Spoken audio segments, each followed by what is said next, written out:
morning and welcome to Mental Health Matters Office Hours with me, Dr Audrey Tang. My co-host is Judith Crosier, and this is the show where we deal with all things workplace well-being. Today's topic may sound a little strange because we don't normally think about this aspect of the workplace, and that is pets. Pets can be hugely therapeutic, but if you work from home, sometimes they can maybe make their presence felt without you realizing or wanting it to happen. So today we have got Nick Conway joining us. He is a psychotherapist and a dog trainer, and we're going to learn all about whether we need to be trained or the dog. Let's head over to the main studio. Welcome to Mental Health Matters Office Hours, Nick. It's such a pleasure to have you here. Thank you very much for having me. Well, you have such an interesting career. It's not anything we've discussed on this show before. You are a psychotherapist and a dog trainer, which is utterly brilliant because I think the two do sit together very, very well, and we'll get into that shortly. But you've also had quite a career journey. Do you mind sharing that with us, please? I mean, yeah, it's been interesting, I think. I've not always known what I've wanted to do. So I did start off early in my career, sort of going from job to job. I've always struggled with my own mental health, low self-esteem, lack of confidence, sort of shame-based type issues. So I started working in the voluntary sector, helping other people, because it made, quite selfishly, it made me feel good to help other people. So I sort of started off down that route, and then I started to have counselling for my own issues, and I discovered something magical in having therapy, that you could talk about difficult, painful feelings, and it helped. This was a concept that was completely new to me, coming from a sort of home life that we just didn't talk about feelings and stuff like that. So I thought this was amazing that you could do this, and I wanted to help others the way I was helped. So I trained to become a psychotherapist, which took a few years, and I really enjoyed it. I loved helping others. It was very rewarding, but it was pretty heavy going emotionally. And I found after about probably 10 years of doing that, I'd had enough. And my own mental health was starting to I was starting to get a bit lost in it. So I asked myself a kind of hard question, which is, what do I really kind of want to do? And the answer came actually quite instantly from out of nowhere. It's like I wanted to work with dogs. I love dogs. I've always loved dogs. And I thought that would be a next chapter I could do in my life. So it sort of happened organically. And then I thought, well, I could actually probably mix psychotherapy with the dogs training. So I did another diploma in advanced diploma in canine behaviour. And so my thing is to understand where the dog owner is coming from, because I know how difficult that can be. Being a dog owner is a big responsibility, and our own personal issues and how that may influence the relationship we have with our dogs. And I blend the two together, hopefully to produce happy, healthy relationships between dog and owner. I love that. That's amazing. You're so right. There is that connection, and I don't think people realise that enough. The dog can pick up on how we behave, and we really wanted you to be on this particular show for workplace well-being, because our pets have a huge impact on our working lives, on us as people. With a dog, you need to be able to let them out. You need to be able to make sure they're looked after when you're on holiday. And sometimes they have their own issues. So, and in the same way humans do, but dogs can have things like separation anxiety. It can stop us functioning if you're always dealing with a dog. We're going to start with some of the issues that a working family may face. What are some of the things that you've recognised in terms of dog behaviours, first of all, when getting a dog as a pet? What are some of the issues there? Well, it's interesting. So I've been doing the canine behaviour stuff for a year now. So I'm quite new to it. But what I've noticed, there's been a bit of a pattern evolving. A lot of people got dogs during lockdown, and a lot of people were working from home. So they're at home the whole time. Now people are starting to be asked back in the office. And the dogs aren't used to it. The dogs are creatures of habit. They like stability. They like routine. So if you start to then disappear on a dog, they don't really understand. You can't explain to a dog, listen, I've got to go and pay the bills and put a roof over your head and put food in your bowl. They're just, well, where are you? Where are you? Why are you leaving me? I don't understand. So I had a case recently. It was exactly that situation. And I had to meet the family. I like to see the environment that the dog lives in and make practical suggestions to help the separation anxiety. But really, I'm helping the owner a lot of the time have the courage and the confidence that they are doing the right thing by the dog. And that sometimes they know what they should be doing, but they need me to come in and say, yes, what you're doing is the right thing. However, you might need to add this, do that, practice this. So that's one of the main things. Separation anxiety is a big one. But barking at the doorbell, reactive dogs that are reactive to other dogs, other people. I mean, they're the most common ones. And that can make a big difference.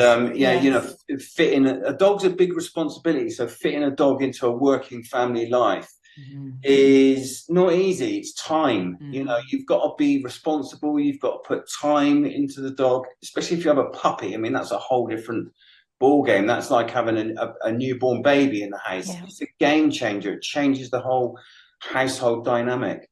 It really does. Gosh, taking on a puppy is such a massive. I'm just thinking about one of my friends who's had a puppy for the last 4 months, and his life's changed beyond all recognition. So to go back to separation anxiety, is it possible to train a puppy so that they don't kind of grow up to then experience the separation anxiety? So I guess there's two things there. So if you've got a puppy, a young dog, then if you're in the habit of going out for half an hour, for 20 minutes, for an hour, and you build that up with the puppy, they will get used to you coming in and out, and they will get used to the fact that, they always come back. That's fine. Yes. It's normally with an older dog that they would have separation anxiety because they're not used to you suddenly changing the routine on them. So the thing with a puppy is you can train a puppy to socialize around your existing life, and that's kind of what we need to do with dogs. It's like they need to fit into our life because we do need to keep the lights on, we do need to keep the roof over the head. They need to accept that. With an older dog that starts to show separation anxiety, there's definitely things you can do. I mean, I would have to go around, I'd meet the family, I'd do a full hour assessment of home environment, exercise, diet, routine, who lives at home, who trains the dog, who feeds the dog. There's a lot of stuff. There's a lot of bits of this puzzle that go together. It's not just, it's separation anxiety. It's like, well, what else is going on there? And then I do a full assessment, and then I would apply a tailored approach to their particular home situation because everyone's home life is different. Yeah, absolutely right. So from what you're saying, separation anxiety might be the symptom, but maybe not the cause. It might come from other things, depending on what's going on in that house. Yeah, gosh. Yeah. Things change with dogs. You might have a dog that's perfectly well-rounded, and then over a period of time, something can change in that dog's life. And, they're like people. They have ups and downs, good days and bad days, and things can change for us like they can change for them. And what about incessant barking? So say we're working from home. I'm asking for two friends. I mean, working from home on a phone call, dogs start barking. It can be quite embarrassing. You apologize and they say, oh, it's okay, I work from home as well. But you don't want your dog barking when you're on a work call. Yeah, for sure. I mean, there's two options. There's a short-term solution, which is you get one of them rubber Kongs and you pack it with food. Yes. And you stick it on the floor, and the dog is busy trying to get the food out of the Kong for an hour or two. So that's one solution. Yep. A more long-term solution is you train your dog not to be so needy, which is, about good obedience training will get you out of 80-90% of situations. So if you can tell your dog, go to your bed and stay in your bed, and they will, that's the solution. But a lot of people haven't put the right amount of training into their dog to be able to get a well-rounded comfortable, confident dog. And I would argue that a dog that's barking is either very, very needy and wants your attention, or something else is going on. So you need to understand what that is and put that right, really. Yeah. This is so important because I don't think people realise how much their own behaviour impacts. And we're going to get onto that in the next segment. We're keeping you, Nick. This is such a great conversation, and we'll be back just after this.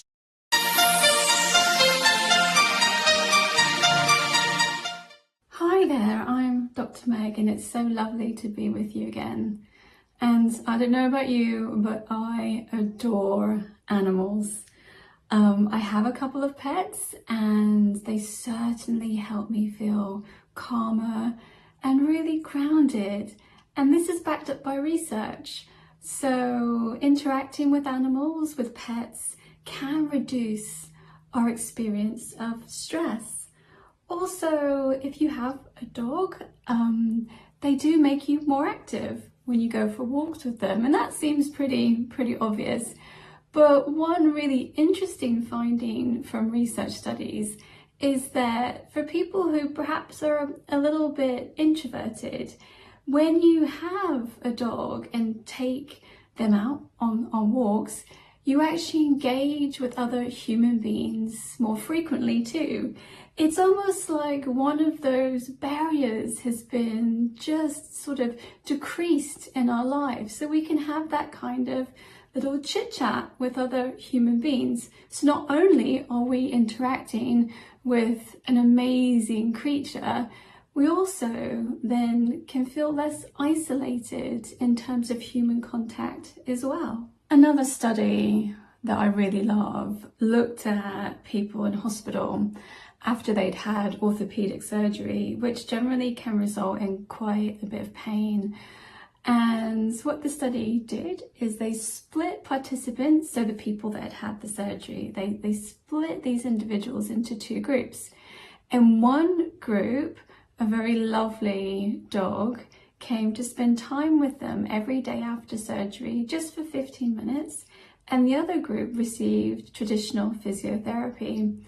And in this study, the researchers found that those individuals who had interacted with this gorgeous dog, they actually reported less severe pain. So there are so many benefits of our furry and hairy and feathery friends. For me in particular, I really believe that animals find us. And my lovely cat, Ginge, he found me in London. And I was going through a very, very difficult time a couple of years after he made his home in my house. And having him at the time, it gave me some accountability, actually.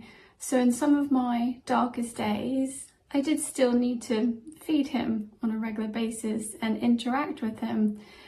And that structure, that routine, helped me get through a very, very difficult period of my life. And so I see our animal friends really as companions. And I feel that we are custodians over them rather than owners.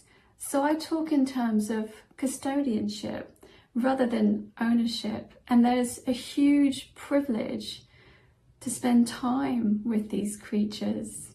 So it's not just the research, which does tend to back up animal custodians' experience, but it's that lived experience that's so, so very important.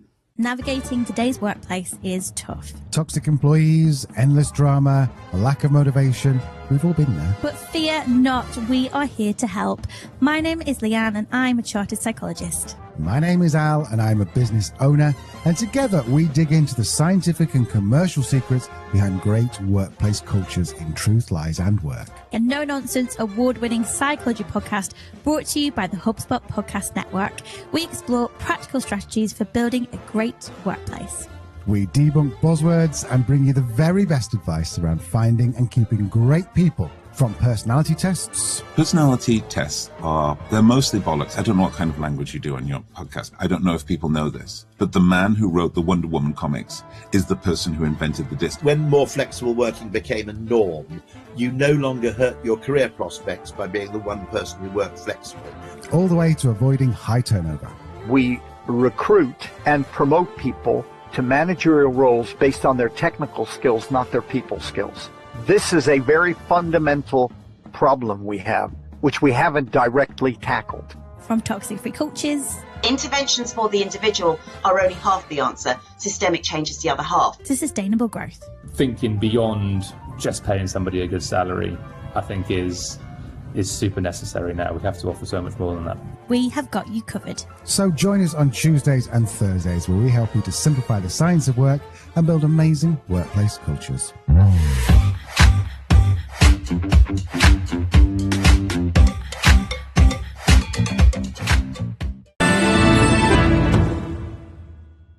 Hi there, I'm Dawn Livingston, your host on the Transcend and Succeed show. Join me Fridays at 2 p.m. Central for limitless inspiration and ways to help you transcend your limitations. Tune into the Achieve TV network and the Voyage to Vitality channel. Transcend and Succeed show, right here on A360 TV.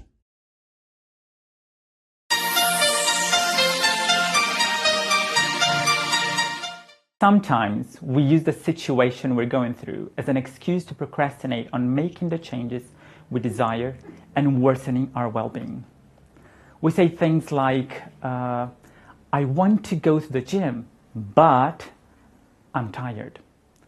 Or there's another version like, I want to eat healthy, but my family loves having takeaway. So my tip for you today is to replace buts by ends. So get the buts, throw them out, stay with the ends. So let's reframe it. I am tired and I want to go to the gym. Or my family loves having takeaway and I'm committed to eating healthy. Buts are roadblocks. They're barriers that we build up. And ends allow both realities to coexist and makes us aware that they are not always related. So find where you're using buts in your life and see how much of it is real or just a really well-structured self-sabotage strategy. And try replacing them with ends and see how it changes your mindset.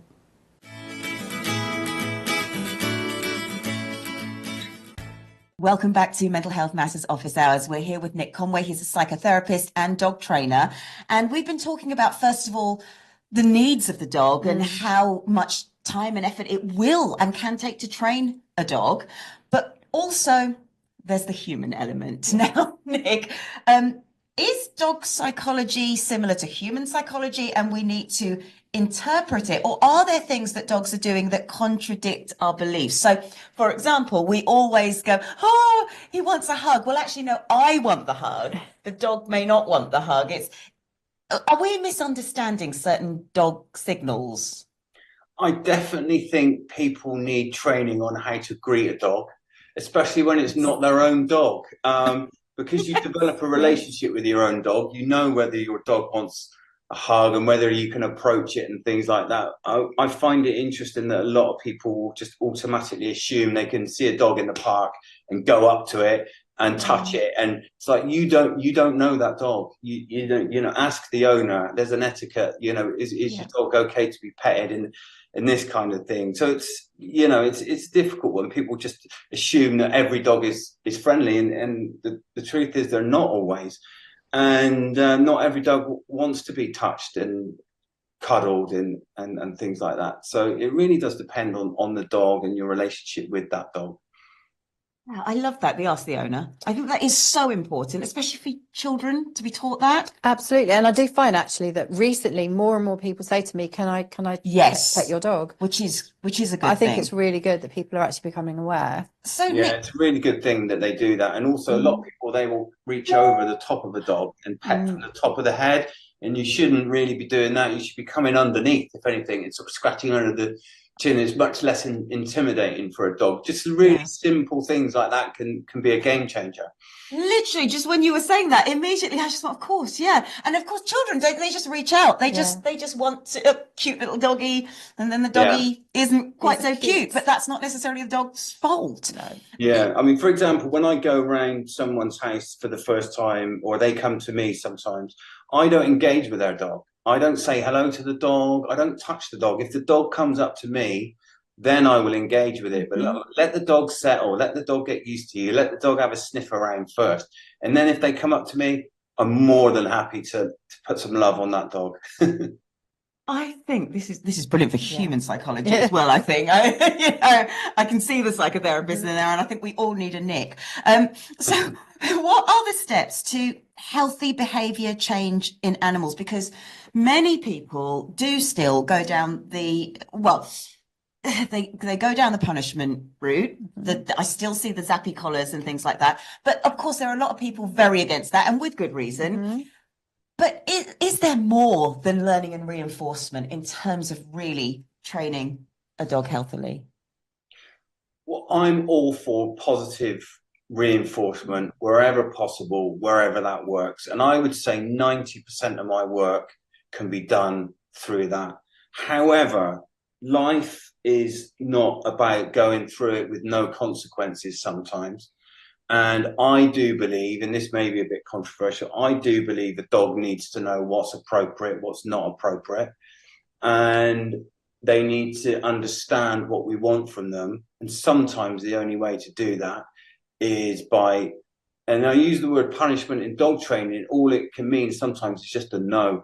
That is technical language for a punishment in dog training world. Or you disengage with them. Let's say they're nipping your hands. You know, puppies will nip your hands. You just disengage and you walk away. To a dog, that is punishment. So it really does depend. What are we saying by punishment? It's like, no, nobody's hitting dogs. Nobody's shouting and screaming at dogs. But, you know, you do need to sort of have a bit of a boundary there. Otherwise, they just don't know what's acceptable and what's not.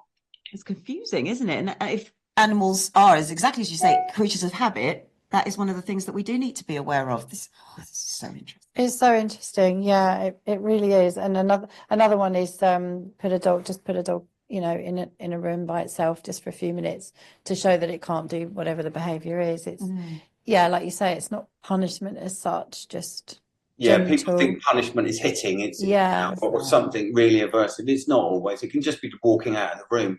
You know, because you're taking something away, which is you, the resource, and they don't like that a lot of the time. So it's like, well, that's the punishment. You're removing yourself from the situation. Yeah, simple but effective. Yeah. So what are your views on the video trainers? There's loads and loads around where they say, you know, we've got 20 videos, we can train your dog. Isn't the only way to do dog training with a trainer like yourself there in person, where you can interact with the dog and with their owner as well, rather than just watching a video? I wouldn't say they're a total waste of time, online videos, and there's certain things you can learn. And I didn't realise this before getting into sort of canine behaviour. There's two things. There's dog training. There's training a dog to do something, a sit, a down, a stay, a leave it, a wait for it. And then there's behaviour modification, which is a behaviour you don't want. So there's something you do want, something you don't want, and they're two different things. So yes, you can probably go online and learn how to get your dog to sit and stay and do these type of things. However, if it's a dog behavior modification thing, I really do feel that you need someone like me, a professional, to come in and observe the whole situation, get a full background of what's going on, try and understand why you're getting the behavior, and then apply a tailored approach, because everyone's different. I want to meet the owner. I also do a personality test with the owners, find what type of personality you are. A lot of the time they're agreeable, which sounds great, right? You're an agreeable person. We all want to be around an agreeable person, but it could be not great for a dog. They need leadership. They need boundaries. They need a sort of healthy yes and no, and know what's what. And a lot of the time we love our dogs so much, we just let them run amok, and it's just not the way dogs operate, I'm afraid. It's like a child, you know, if you give a child the choice between ice cream and broccoli for tea, it's going to choose the ice cream every time. So we need to show the dog, actually, no, you've got to eat your green, sort of thing. I love that. Yeah, absolutely. It just makes it so you make it sound so logical. So on that then, who would you say needs the most training? Would it be the dog or would it potentially be the owner? I think it's definitely the owner, unfortunately.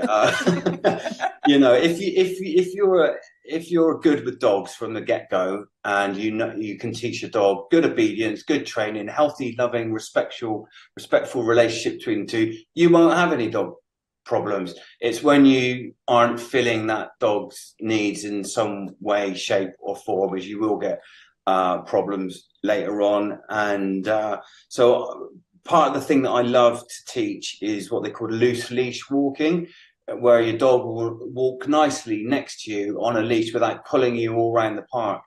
So many people can't get that right. And if you can't get that bit right, you're really struggling probably in every other area. So I really like to teach owners how to walk their dog properly, and just basic, simple things like that. So it's definitely the owner that needs a lot of the help and support. The dog knows what it's doing. It's doing what it wants. That's a great way of putting it. Yeah. And it's exactly as you said, Jude. The way you explain it, Nick, it's so easy to understand. And it makes perfect sense. Yeah. We're keeping you, Nick, and we'll be back just after this. A world without the arts is one without confidence, creativity and community. And yet funding has been reduced every year. Arts programmes have been shown to benefit social inclusion and well-being, particularly for marginalised groups, with projects fostering a sense of belonging, cultivating mutual understanding, and breaking down social barriers and isolation. Participation in arts programmes can help boost confidence and open doors to opportunities that may otherwise be inaccessible. Click Arts Foundation offers grants up to £2,000 for grassroots arts projects twice a year, with our community arts experience trustees meticulously scoring each project on impact and sustainability. To date, we have supported craft and visual arts projects, dance, drumming for well-being, and preservation of heritage and culture. If you share our passion, not just for maintaining the arts themselves, but contributing to the many benefits it can bring, please consider making a donation to Click Arts Foundation registered charity.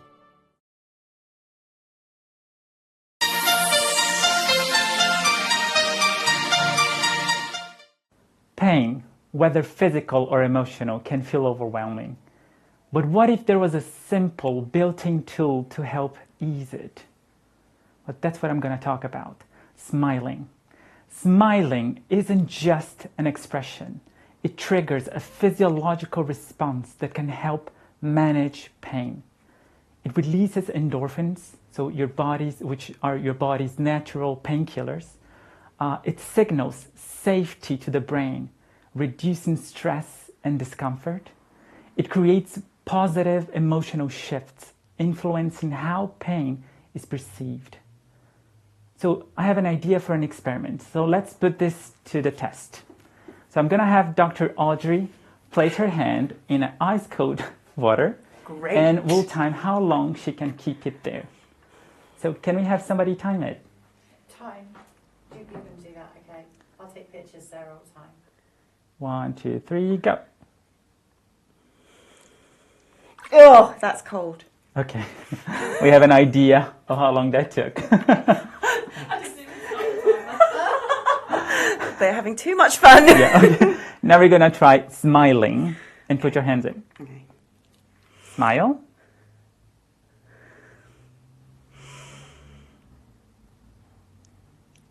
Wow.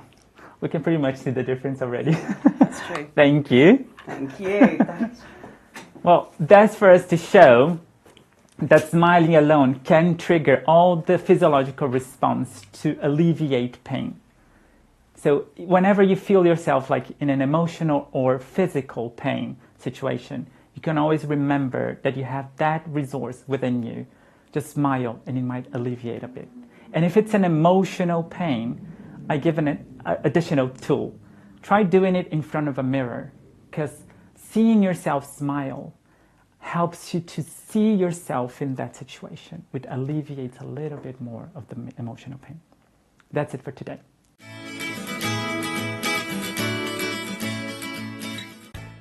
Welcome back to Mental Health Matters Office Hours. We've got Nick Conway, psychotherapist and dog trainer with us. We are having such a fascinating conversation. Brilliant. Again, if anything we're saying and anything Nick's saying resonating, please add it in the comments. We'd love to hear from you. So Nick, of course, having animals though, it is a wonderful thing, and there are many benefits to having a pet, especially a dog. Do you mind taking us through some of those well-being benefits, the therapeutic side of having a dog who probably is more obedient than maybe others? Yeah, well, I mean, obviously I'm a dog lover. I've always loved dogs. I don't know where that comes from. We never had dogs when I was young or anything like that. I just think dogs are really pure. You know, their love for you is really pure. They're unjudgmental. That, you know, you can make a mistake with a dog and 30 seconds later that dog's forgiven you. You know, they're resilient. I've seen them be in really bad situations and then come out the other side with the right owner and just be a completely different animal. I mean, they're amazing. I just don't think there's anything on the planet better than the dogs, really, to be quite honest. I agree totally. I believe, you know, when you've got the right relationship with that dog, it is as pure a love as you can probably experience. That's so beautiful, and in a way it's heartbreaking to come on to this next question, but it is important because of course when a pet dies or you have to put down a pet, that grief that you feel, it's the most heart-wrenching thing. How might, I guess, a parent support a child, or how might we support each other? And also, sort of as a second question, when do we know it's the right time to get another pet, having had to go through all of that? Yeah, well, I guess the first part of the question is, you know, that's part of life, isn't it? Difficult things happen. And I think I would use that as an opportunity to allow the feelings, you know, grief, sadness, despair, loss, all those difficult feelings we experience when we lose a loved one. It is a loved one and they are a family member. You know, it's a really great opportunity at the same time to allow those feelings and talk about those feelings in an open, honest way amongst yourselves and support each other. So that's the way I would see it. Yes, it's very sad, but it's also an opportunity for us to sort of, you know, unify in the sadness. The second part of the question is like, when is it the right time to get a pet, another dog? I think it really is an individual thing. I know some people that would get a dog quite quickly afterwards. I met a couple the other day and they said it took 3 years before they were ready to get their next dog. So they obviously had to go through some letting go process and getting over the old dog and didn't feel like they could just replace one dog with another. And I think that's fair enough, but I think everything is valid. I think it's just up to you when you feel the time is right to get another dog. Yeah, thank you. And so the other end of the scale, before you get a dog and when you're thinking about getting one, do you have any tips for choosing the right pet? So for example, if there's a young family that a dog's going into, or if there's a cat in the house, or a dog being brought into a house where there's another dog. Yeah, I mean, all great questions, all things that people have come to me for in the last year. We've just adopted a dog. We've got a cat. The two won't mix. I've got a young child. He's starting to sort of, you know, pull the dog. Dog's not liking it. All these types of things. I think people sometimes forget a dog is an animal, you know, and they're not just going to be the loving, cuddly thing that you always want them to be. They, you know, they have feelings. They react to stuff. They get jealous. They can get fearful. They can be anxious. You know, they have all these sort of basic feelings going on. So just to expect a dog to just slot in immediately to the life that we want them to is not always realistic. So I would say, do your research, get the right, you know, if you're going out to get a dog, get the right breed. Think about it long, think about it hard, think about your family situation, what you expect from the dog and what your circumstances are. Make sure you've got the time and the resources to put into this dog to get it trained to fit into your life appropriately. Yeah, really, really good advice. I think it's research, really, you know. Do your research. Don't get the wrong breed for your family Yeah. situation. I see it all the time. Yeah. They buy a dog on its looks. They have no idea what they're bred for, what their prey drives are, all these kind of things. That's huge. That's huge. It is about, and dogs are being bred now. A lot of dogs, it's the Labradoodle, it's the poodle mix because of the not wanting the molting. Yes. That's why people are choosing that type of dog, and it may not be suitable. Yes, and people think they're really lovely, cute family dogs, but actually those kind of Labradoodle or, you know, breeding with a poodle breeds are not the easiest. Not always, no. Yeah, I've seen quite a few sort of cockapoos and Labradoodles and things like that, because they're, you know, they're a Cocker Spaniel, which is quite a high energy dog anyway, with a poodle, and they just think because it looks like a teddy bear, it's going to be a teddy bear. Yeah. And they're not. No, not always anyway. No, not always. And what are your thoughts on buying buying a rescue dog as opposed to buying a puppy from a breeder? I mean, both have got their merits. I think it's obviously a really lovely thing to do, is to give a dog, you know, from a rehoming shelter a new lease of life with a new family, and that's great. And I've done that myself. I got a dog from Battersea about 10 years ago, and he was great, actually. Little Jack Russell called Spencer. He was great. But the gamble is you might get a dog that's got some heavyweight issues. You don't know their complete background. Often the homing centre haven't got a full picture of the background. So it is a bit of a gamble. But always, if you do that and you do get any problems, you know, you need to get a professional involved to, you know, help you through that difficult sort of time.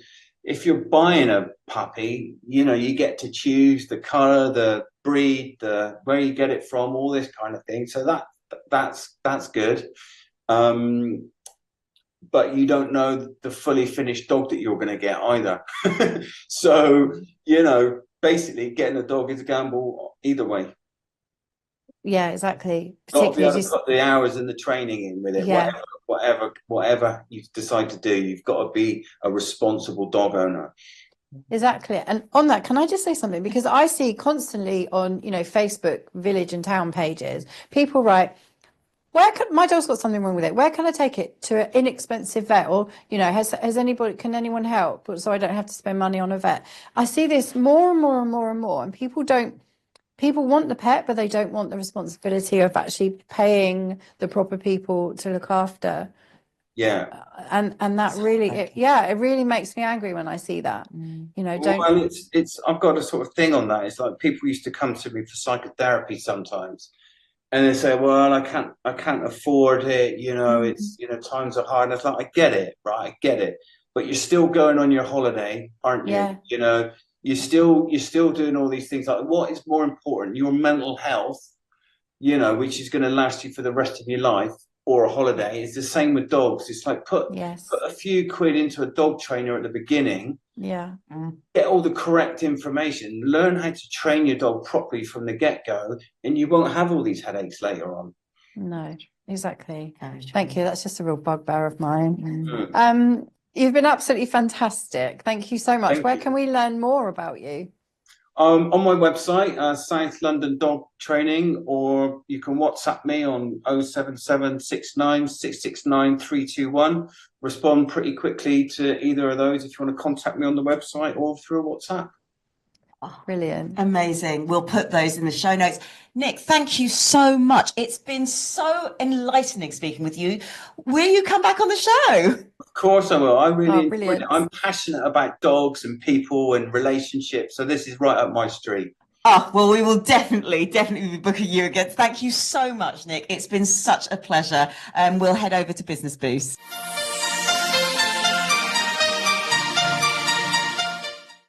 Today, I wanted to pick up on a few things that Nick has said.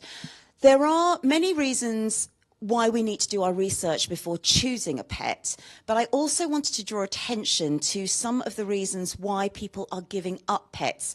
And if we are talking about red flags and green flags like we often do on this show, Please be aware of the issues other people have raised for reasons that they have had to part with their animals.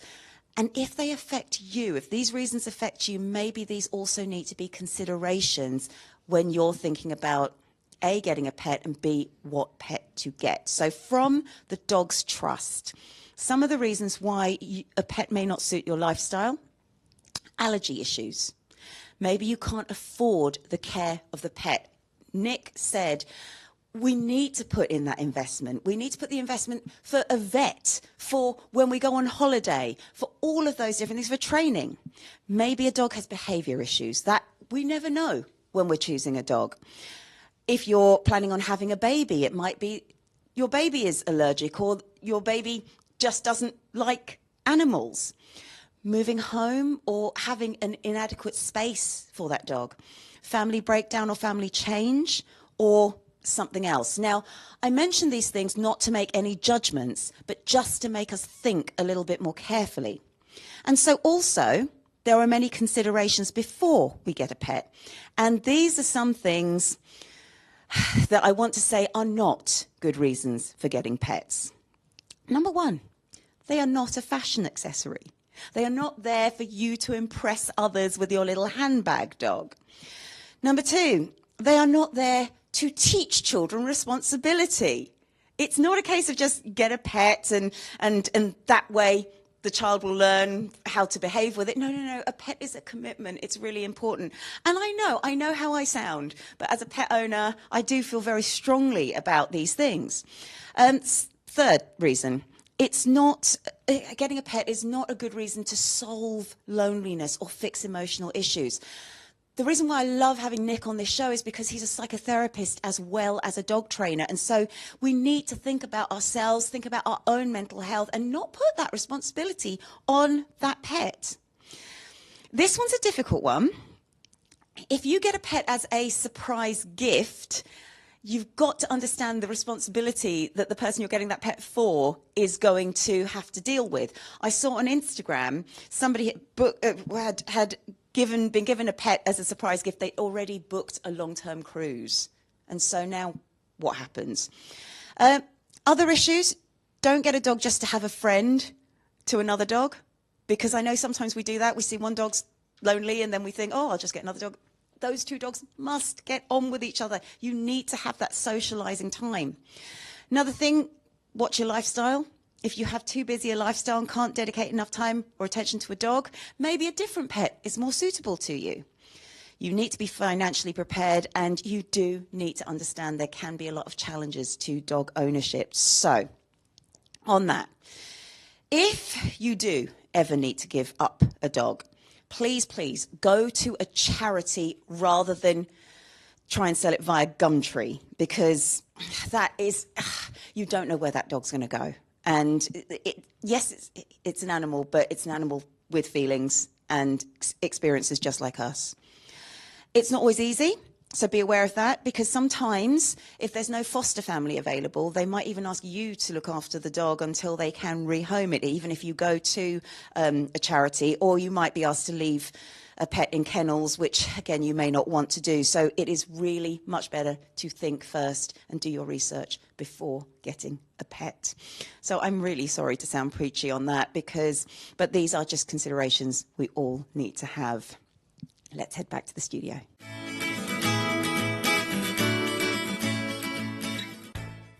We're at the last part of the show. I consider myself well and truly told. Me too. I do think, though, that, you have your dog. He is absolutely lovely. And he's not as bad as obviously I don't live with him, but I have stayed and looked after him. So, but he's just adorable. But he's quite barky. And I have two dogs that are quite barky. But mine are very, very different. One's perfectly behaved, the other one not. So, but they live in the same house with the same owners. So some of the issues have to come from within the dog. But that's important to know, and that's what Nick said as well. Yeah. That the dog has its own personality. Exactly right. However, all dogs are trainable. Yes. So there is a lot more. I'm thinking about the one that's not too good all the time, and thinking, yes, there are things I can do. So I also feel well and truly kind of told as well. So yes. I love what Nick said about the difference between dog training and behaviour modification. Yes, exactly. Just a change of vernacular, of the wording, it does make a huge difference, because behaviour modification is a long process because that dog has got habits. You have got habits. And we also forget that sometimes if you just need the dog to be quiet or whatever, you'll just feed it, or you'll just do something that just quickly deals with it without actually putting the time and effort into the training. And that behaviour modification, it's like with humans, it is going to take longer than teaching a dog to do tricks. Exactly right. It takes a lot of dedication and time and effort. And the other thing as well is if a dog has two owners and the owners think differently about how to train the dog, that's an issue as well. And maybe when we get Nick back, maybe we can speak to him about that, because that's a thing as well. That would be really good. And it's so funny because my husband calls our dog a mummy's boy. And he's right. He's absolutely right. And we have to carry... Oh, yeah, I can see the problems already. We have to carry him downstairs in the morning. And my husband does it because otherwise the dog just wants to sleep in the bed and just won't do anything. And every single morning he does this. The dog will look back at me like this. And I know he's going, Mummy... That's so funny. I could see the realisation in your face as you started to speak about it. I was like, oh, something's just clicked for Audrey. Oh dear. Please don't follow my lead when it comes to training dogs or behaviour modification. But on that, we do have Nick's details in the show notes. And for you and your pets, have a healthy week.